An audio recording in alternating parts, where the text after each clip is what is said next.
በስመ አብ ወወልድ ወመንፈስ ቅዱስ አሐዱ አምላክ። በመላው ዓለም የምትኖሩ የልዑል እግዚአብሔር ቤተሰቦች በመድኃኔ ዓለም ኢየሱስ ክርስቶስ ስምና ሰላም በያላችሁበት ቦታ እንደየሰዓት አቆጣጠሩ ሰላም እግዚአብሔር ይድረሳችሁ። እንደምን ሰነበታችሁ? እንደምን ዋላችሁ?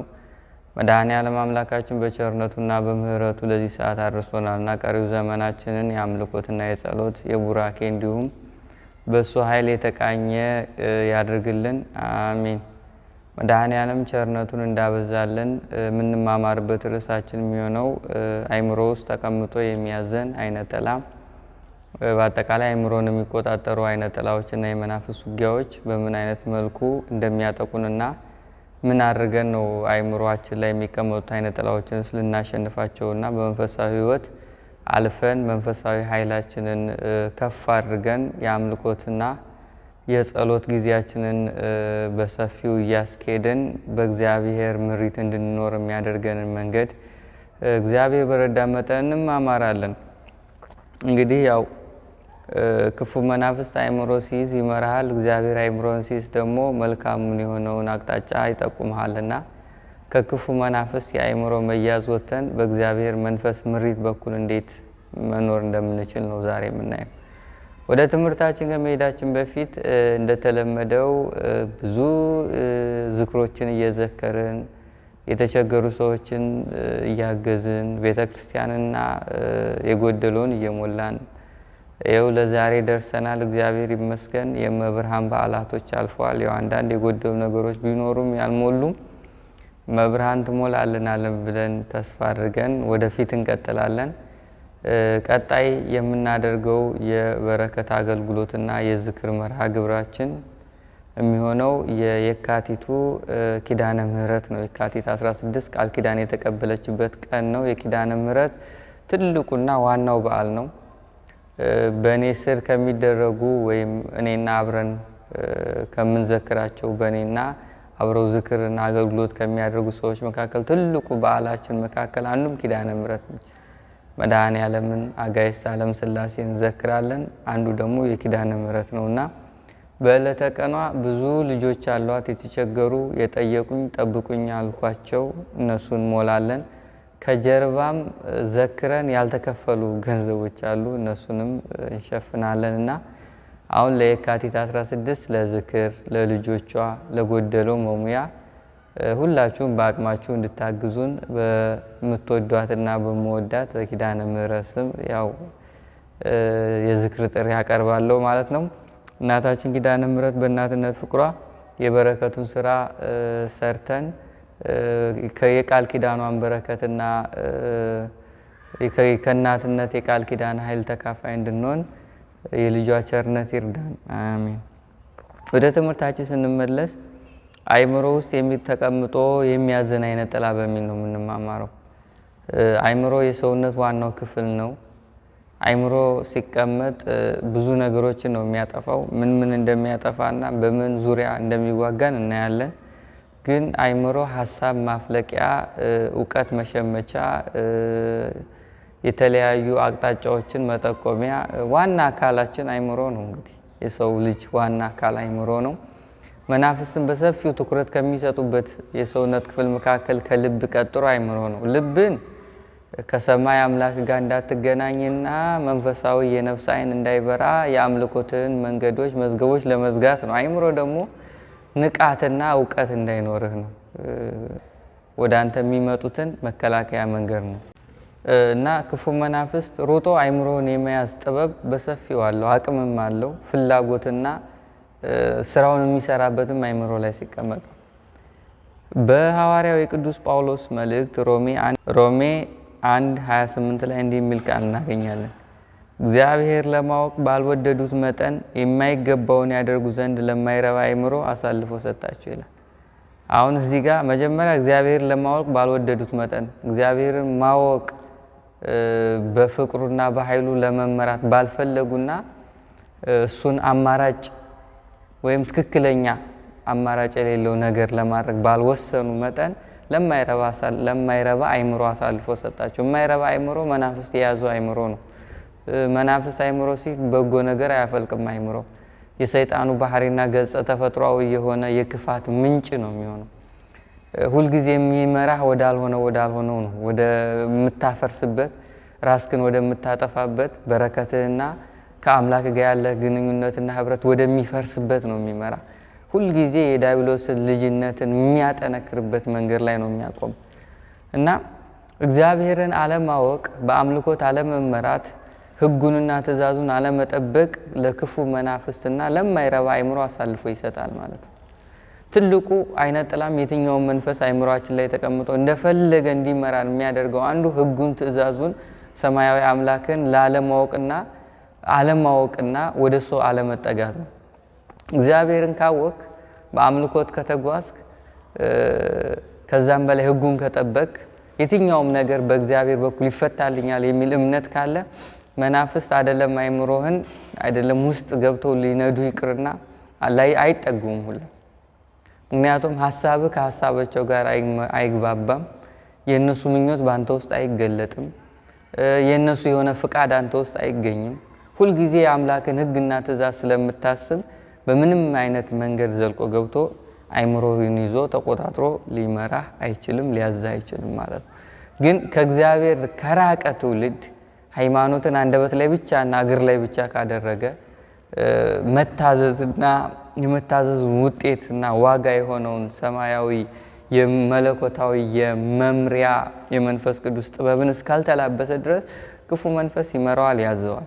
የሚያዘው መልካም መስሎ ግን መልካም መሳይ የሆኑ የዲያብሎስ ትእዛዞች የዲያብሎስን ስርዓት የሚያጠነክሩ ከዛም በላይ የበለጠኛ ላይ ደግሞ ነገ ለፈተናና ለጥቃት መንገድ መክፈቻ መንገዶች ናቸው። ሹክ ይላል፣ ሐሳብ ያቀርባል፣ ያዛል። መልካም ሊሆኑ ይችላሉ ግን እነሱን ባደረክ ቁጥር እስራቱን ያጠብቃል። ለነገ ለሱ ክፋቱ መነሻው ነው። መልክ ተቀላቅሎ አንድ ሆኖ ያንተን በጎነት ማጥፊያ ነው። ዲያብሎስ ሲሰራ መጀመሪያ ያንተን ነው የሚያጠፋው። ያንተን መልካምነት፣ ያንተን ጸጋ፣ ያንተን እድል፣ ያንተን ኃይል፣ ያንተን ስጦታ በሙሉ አጥፍቶ ነው ወደ ፈተና የሚገባው። ይሄን ለማጥፋት ደግሞ እለት እለት የምሰራቸው መልካም የሚመስሉ ነገሮችን እንድታደርግ ማዘዝ መነሻው ነው። ከዛ ወደ መጥፎ ይመራል። ወደ መጥፎ ሲያስገባ ደግሞ አታውቀውም፣ ራስህን አትቆጣጠረውም። ያንተ አቅም ያንን የሱን መጥፎ የሆነ ሐሳቡን ሊያስቆመው አይችልም። በተፈጥሮ ህግ እኮ መጥፎ እንደሆነ ልታውቀው ትችላለህ፣ ግን ልታስቆመው አይችልም። ይሄ ነው ይሄ እግዚአብሔርን አለማወቅ። እግዚአብሔርን ማወቅ በራሱ እንድትለይ ያደርጋል። አምልኮት መኖሩ በራሱ የክፉ መናፍስትን ሐሳብና ያንተን ትለያለህ። የሱን ትእዛዝና ያንተን አይምሮ ትለያለህ። ትልቁ ክርስቲያኖችን የሚያጠቃበት መንገድ አይነጥላ ማዘዝ መቻሉ። ሲያዝህ፣ ሲነዳ፣ ሲመራ ሁልጊዜ መልካም መስሎ ከህገ እግዚአብሔር ማውጣት፣ በጎ መስሎ ኃጢአት ውስጥ መክተት፣ በረከት መስሎ ያለህን ማጥፋት፣ ደግ ነገር ላይ መስሎ ጥፋት። አገልጋዮች ላይ ራሱ እያዘዘ እያገለገልክ ይመስላል እያጠፋ ነው። እያገለገልክ ይመስላል ግን እግዚአብሔር የማይደሰትበት አገልግሎት ነው። እያገለገልክ ይመስላል በረከትን ግን በቀላሉ ይነጥቃል። እሱ ወሱሶ የሆነ ነገር ካደረክ እሱ ወሱሶ ያደረከውን ነገር ያጠፋል። እሱ አዞህ መልካም ብታደርግ እሱ አዞ እንደገና ያጠፋል መልካም ነገር። ስለዚህ ይሄ መልካም የሚመስሉና በጎ የሚመስሉ ትእዛዞች ነው መነሻው። እሱ ለነገው ለበለጠው እና ለትልቁ ትእዛዙ ማለማመጃ ነው። አሁን እያለማመደ ነው፣ እያጠና ነው። አንተን አይምሮህንም ውስጥህንም የክፉ መናፍስን ትእዛዝ እያለማመደ ነው። እስከማትለይ ድረስ ይመራና መጨረሻ ላይ ይነዳል። ዛሬ 50% ህይወታችን አቅጣጫውን የሳተው ዲያብሎስ በሚያዘን ትእዛዝና የሱን ፍላጎት በማድረግ ነው። ትናንትና ዛሬ እንደኖር ነው አልነበረም መኖር የምንፈልገው። የትናንት እቅዶቻችን አልተፈጸሙልንም። የህይወት መርሆቻችን በአጠቃላይ ጠፍተዋል እና መልካም የሆኑ ሰብአዊ ህይወትና ግንባታዎችን በሙሉ ያሳጣል ማለት ነው። ለዛ ነው እግዚአብሔርን ለማወቅ ባልወደዱት መጠን፣ እግዚአብሔርን ባልፈለጉት መጠን፣ እሱን ወደሱ ባልተጠጉ መጠን ለማይረባ አይምሮና ሐሳብ ምኞትና ፍላጎት አሳልፎ ሰጣቸው የሚል ቃል እናገኛለን። የሰው ልጅ አይምሮ በክፉ መንፈስ ሲያዝ ሁሉም ትእዛዙና ምሪቱ የዲያብሎስ ይሆናል። በእግዚአብሔር መንፈስ ሲያዝ ደግሞ ብሩህ የሆኑ ሐሳቦችን ያፈልቃል። እግዚአብሔር ይመራል። ትልቁ ጸጋ ለክርስቲያኖች ምሪት የሥላሴ ፈቃድ መኖር ነው። በሥላሴ ምሪት መኖር ሥላሴ እንደፈቀደልና እንደመራልህ ስትኖር ከበረከት ላይ በረከት፣ ከጸጋ ላይ ጸጋ፣ ከኃይል ላይ ኃይል እየተሰጠ ትሄዳለህ። በዲያብሎስ ትእዛዝ ስትኖር ደግሞ ያለ ይነጠቃል። የዲያብሎስ እስራት ይጠብቃል። ሐሳቦች በሙሉ ከዲያብሎስ የከፋ እየሆነ ከጊዜ ወደ ጊዜ ይመጣል። ዛሬ ብዙ እንደ ሀገርም እንደ ታች እንደ ትውልድም እንደ ቤተ ክርስቲያን አገልጋይም በዲያብሎስ ትእዛዝና አይምሮ የተያዘ ትውልድ ከመብዛቱ አንፃር በብዙ ጎዳና ወደ ታች እየተጓዝንና ከበረከቶቻችን ይልቅ የተጎዳንበት መንገዶች በሰፊው ጎልቶ ይታይብናል። እግዚአብሔር አይሆን ሲል ደግሞ ወይም ሰይጣን ሲመራን ደግሞ እግዚአብሔር ከሌለ እንደ እንስሳ እንድንኖር ነው የሚያደርገን። ሰይጣን እያዘዘ ዳዊት የተናገረው ቃል አለ መዝሙር 49:20 ላይ አይምሮ የሌለው ክቡር ሰው እንደሚጠፋ እንስሶች መስል ይላል። አይምሮህን ያዘው፣ እሱ ያዝሃል። ከዛ እንደ እንስሳ ትኖራለህ፣ ትበላለህ፣ ትጠጣለህ፣ ለወድህ ብቻ ታስባለህ። የትኛውንም ስራ ስትሰራ ቀመርህና ካልኩሌሽንህ ከወድህ ጋር የተያዘ ይሆናል። እንደ እንስሳ በልቶ መተኛት፣ ተኝቶ መነሳት፣ ከዛ ወደ ምግብ መሄድ። አይምሮ የነበረው ወይም አይምሮ የተወሰደበት ክቡር የነበረ ሰው እንደ እንስሳ ሆነ አለ ዳዊት። አይምሮ ሥላሴ አይምሮ ሰጥቶን ማስተዋልን ሰጥቶን እግዚአብሔርን እንድንፈልግ አይምሮ ተሰጥቶን የአይምሮ በዲያብሎስ ተይዞ ከዛ ዲያብሎስ ደግሞ የኛን አጥፍቶ የራሱን ፍላጎት ተክቶ እንደ እንስሳ እንድንኖር አደረገ። ለሆዳችን ብቻ እንድንኖር አድርጎ ቀረጸ። ያውም በሌብነት፣ በማጭበርበር፣ በመቀለጣጠፍ፣ በመዋሸት፣ በሐሜት፣ በኃጢአት የተገኘ እንጀራ እየበላ እንድንኖር ያውም እንስሳዊ የሆነ ነው ህይወት። ስለዚህ አይምሮ የሌለው ክቡር ሰው እንደሚጠፋ እንስሳ መሰላል። አይምሮ የተያዘ ክቡር ሰው እንደ እንስሳት ሆነ። በሥላሴ አምሳል የተፈጠረ ክቡር ሰው፣ ጸጋ የተሰጠው ክቡር ሰው መጨረሻው ላይ እንደ እንስሳ ሆነ ብሎ ዳዊት ይናገራል። ቅዱስ ጳውሎስ ለጢሞቴዎስ ለልጁ መልእክት ልኮለታል። ሁለተኛ ጢሞቴዎስ 2:29 ላይ፣ ሁለተኛ ጢሞቴዎስ 2:26 ላይ ፈቃዱን ለማድረግ በዲያብሎስ ሕያዋን ሆነው ከተያዙበት ወጥመድ ወጥተው ወደ አይምሮ ይመለሳል ብሎ የሚቃወሙትን በየዋህነት ይቅጣል። ከዲያብሎስ ግዛት ወጥተው ወደ አይምሮ ይመለሳል። ባያችሁ ዲያብሎስ አይምሮውን ይዞ አይቀርም ማለት በዲያብሎስ የተያዘ አይምሮ ይመለሳል ማለት ነው። አይምሮ ይመለሳል ምን ይላል? ከተያዙበት ወጥመድ ወጥተው ወደ አይምሮ ይመለሳሉ። በዲያብሎስ ሕያዋን ሆነው ከተያዙበት ወጥመድ ወጥተው አሁን አይምሮአችን ቢያዝ ዲያብሎስ ቢያዘን በቁጥጥሩ ውስጥ ብንኖር ግን ይወጣል፣ ይለቃል። እሱ ለጊዜው አሁን በህይወታችን ውስጥ ያሳለፍናቸው ስናስባቸው የሚሰቀጥጡን ተግባራቶች አሉ። መንፈሳዊና አምልኮት ከጀመርን በኋላ እነሱ አይምሮአችን ተይዘን ዲያብሎስ አዞን የሰራናቸው ተግባሮች ናቸው። ከነሱ ወተን ስንመለስ ወይም ተመልሰን ስናስባቸው ግን ምንድነው ሁሉ እንላለን።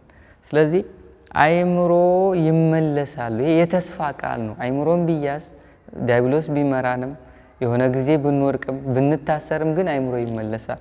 የሥላሴ ትልቁ ቸርነታቸው አጥፍተን የጠፋውን ወይም አጥፍተን ያጠፋነውን የኛ የሆነውን ነገር የመመለስ ስልጣናቸው ነው።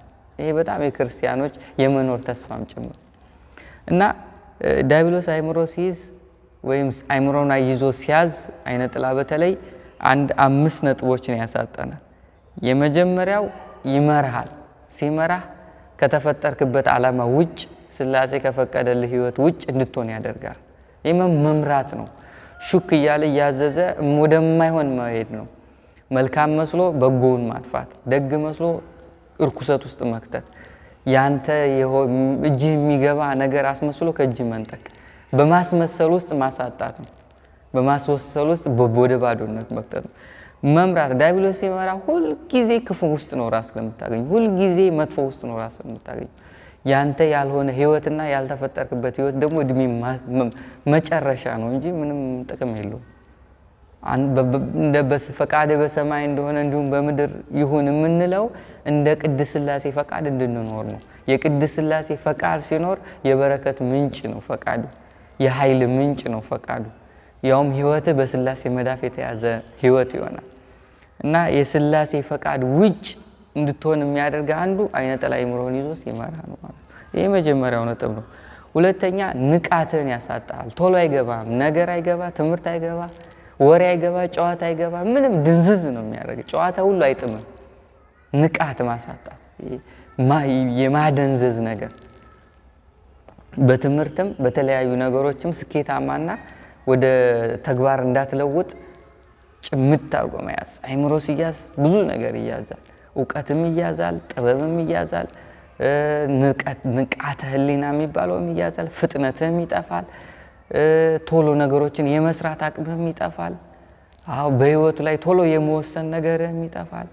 ቶሎ ድሮ የምታደርጋቸው ነገሮች በሙሉ ይጠፉና አሁን ፍዝዝ የሚል ነገር ታመጣል።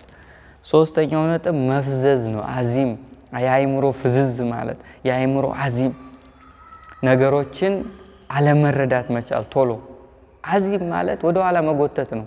አዚም እያየህ እንዳታይ ማድረግ ነው። ማስተዋልህን መጋረር ነው አዚም ማለት። አይምሮ አዚም ደግሞ የአይምሮ ማስተዋል መጋረር ደግሞ አስቡት ምን ያህል የእውቀት ምንጭ እንደሚዘግ። ሶስተኛው ነጥብ ይሄ ነው። አራተኛው አይምሮህን መናፍስ ሲያዝ ሀሳብ ማብዛት ነው። ሀሳብ ሲበዛ 30 ሀሳብ ታወርዳለህ፣ አይምሮ ይቃጠላል፣ ጭንቀት ይመጣል፣ ብቻህን ማውራት ትጀምራለህ፣ እጅህን ማወራጨት ትጀምራለህ፣ መጨረሻ ላይ የእብደት ዋዜማ ትደርሳለህ። ስለዚህ ይሄ ሀሳብ ማብዛት አይምሮህን ማቃጠል ነው። ነገሮችን እንዳይዝ የእውቀት ማከማቻም እንዳይሆን ለአንተም ለቤተሰብም የሚጠቅም አይነት አይምሮ እንዳይሆን ማበላሸት ነው። ይሄ በጣም ትልቁ ውጊያው ነው። ሌላው አምስተኛው ወደ ኋላ መጎተት። አይምሮ ሲይዝ ወደ ኋላ ይጎትታል ማለት ወደ ኋላ መጎተት ስለ የሆነ በህይወት ውስጥ ጠቃሚ የሆኑ ነገሮች በሙሉ እንዳታረግ ወደ ኋላ ያደርጋል። ጠቃሚ ነው እኮ ትፈልገዋለህ፣ ግን እንዳሰራው ይመልሳል ወደኋላ ወይም መንገዶችን ይዘጋጋባል።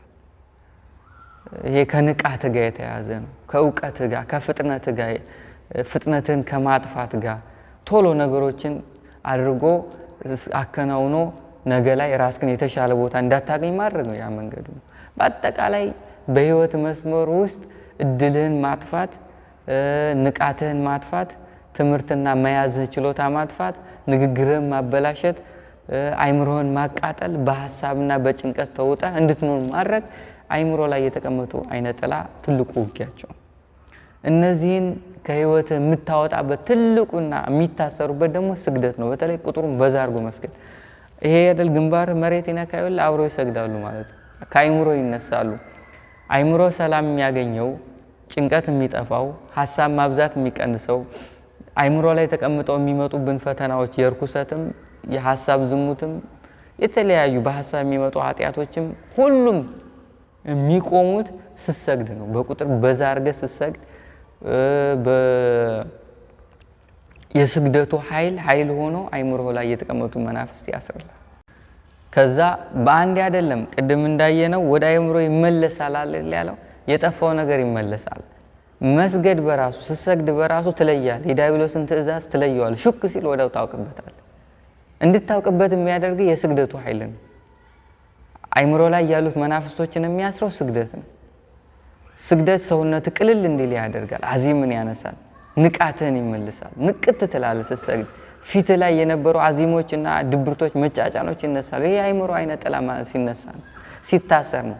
ከእለት ወደ እለት እየደጋገምክ ባደረከው ቁጥር ደግሞ የዛው ኃይል እየበዛ ሲመጣ ሙሉ ለሙሉ ከአይምሮ ይነሳሉ። የዮሐንስ ወንጌል 14:18 ላይ እንዲህ የሚል ቃል አለ፣ ወላጆች እንደሌላቸው አልተዋችሁም። ይሄ የተስፋ ቃል ነው። ለሚሰግድ አይተውም። የሚያመልክ ሰው በእግዚአብሔር እጅ ነው። የሚጸልይ ሰው እግዚአብሔር አይተውም። የተቀማውን ነገር ሁሉ ይመልስለታል። የጊዜ ሁኔታ ነው እንጂ መናፍስ የወሰዱት ይመልሳል፣ የያዙት ቦታ ይለቃሉ፣ ይወጣሉ ከኛ። ግን የጊዜ ሁኔታ ነው። በዚህ ጊዜ ውስጥ ታዲያ ጊዜን ቁጭ ብሎ በጠበቅ አይደለም። በእያንዳንዱ ሽርፍራፊ ቀናቶች ውስጥ የምታደርጋቸው ድርጊቶች አሉ። የነገን የእግዚአብሔር ኃይል መለቀቅ የምትሰራው ዛሬ ነው። ዛሬ ስትሰግድ፣ ነገ ስትሰግድ፣ ነገ ወዲያ ስትሰግድ ጊዜው እየሄደ ሲመጣ አይምሮ እየለቀቀ እግዚአብሔር የበለጠ አይምሮን እያዘልህ ይመጣል። ስለዚህ አይምሮ ሲለቅ ደግሞ ንቃት ይመጣል፣ ማስተዋል ይመጣል፣ ነገሮችን ቶሎ ማድረግ ይመጣል፣ ሰውነት ይቀላል፣ የድሮ ፍጥነት ይመጣል፣ የልጅነት አይምሮ ይመለስልሃል ማለት ነው። እና ይሄ ስግደት ነው ዋናው ትልቁ አንዱ ነጥብ። ከዛ በተጨማሪ በመቁጠሪያ አይምሮ እዚህ ጋር መታ ማድረግ አዚም በመጣ ቁጥር ፈጠን ያለ ማስቻ መንገድ ነው። ወይም ከአይምሮ ፈጠን ያለ አዚምን ድብርትን ፈተናውን ማስቆሚያ ነው። መታ ስታረገው ከለየው በኋላም ሳትለየውም አይምሮን በመቁጠሪያ ያስመታው ይነሳል። ሌላው ጸሎት እንደታወቀ ነው። ቅዱስ ቁርባን ዋናው ነው።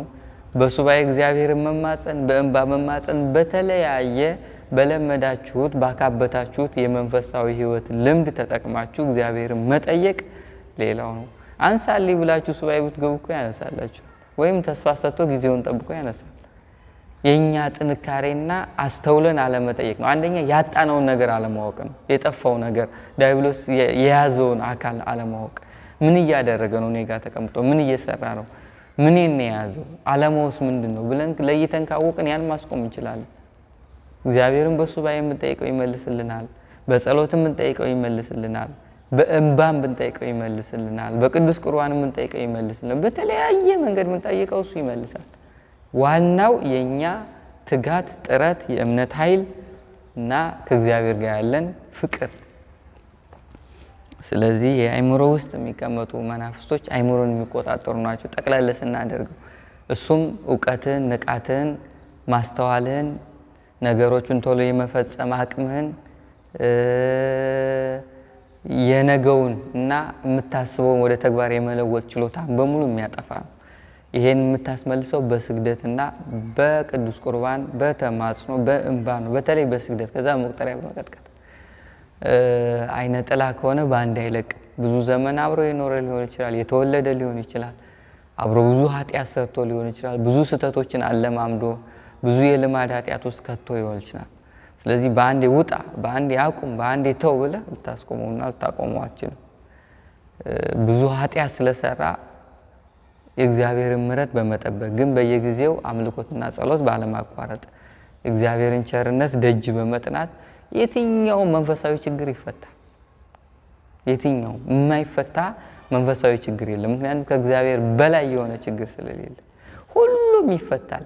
ግን የኛ ፍቅር፣ የኛ ትዕግስት፣ የኛ ድርጊት፣ የኛ ትጋት ነው ወሳኝ እንጂ ሁሉም ነገር ምላሽ አለው። መድኃኔዓለም ከዚህ ፈተና ይሰውረን። አሜን። ወስብሐት ለእግዚአብሔር።